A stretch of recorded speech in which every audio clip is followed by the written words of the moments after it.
Well, there is suddenly a new waterfront attraction in Campbell River. It's a former Mississippi paddle wheeler that had found new life in New Westminster, but now has come to Vancouver Island. The big boat was a floating casino until it closed its doors 2 years ago. Now a Campbell River company has bought it, but it's not quite sure what to do with it and would like to hear your ideas.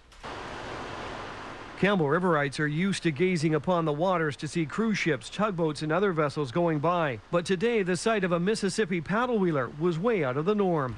What the heck are they doing with that thing? The curious gathered at the water's edge as a tugboat pulled the 66-meter-long Royal City Star past Campbell River. It began its journey yesterday afternoon in New Westminster. We just saw it going by. Did you know right away what it was? Yeah, I knew what it was. Well, you don't see paddle wheelers very often. The arrival of the Star made a big impression with workers at the dock where it will temporarily be moored. But unfortunately, high winds also helped to make a big impression on the dock itself. Thankfully, there was no serious damage, but it's just another part of the history that's now associated with this four-level vessel. Originally, it operated on the Mississippi as the Queen of New Orleans. Then Gateway Casinos used it for 8 years in New Westminster. Now it's been purchased by Campbell River Pacific Cachalot Limited. We're a tugboat company, so we own 5 tugboats, a chip barge and a log barge, and now a fabulous casino boat.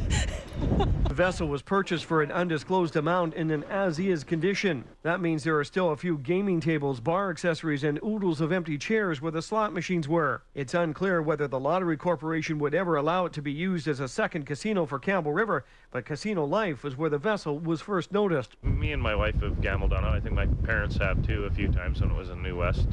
Pretty novel idea.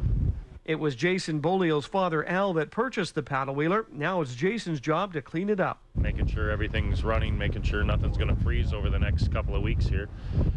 Getting the decks cleaned off. And that's not bad shape, you know, a little rough on the outside. Been sitting around for a couple of years. Nobody's maintained it.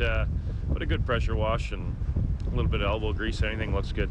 Using it as a hotel or restaurant hasn't been ruled out, nor is the idea of soliciting uses from the general public. Hey, give us your options, let us know, and we'll toss those ideas around. Until then, she'll sit here, waiting for the next chapter in her life. In Campbell River, Gord Kerpis, A News.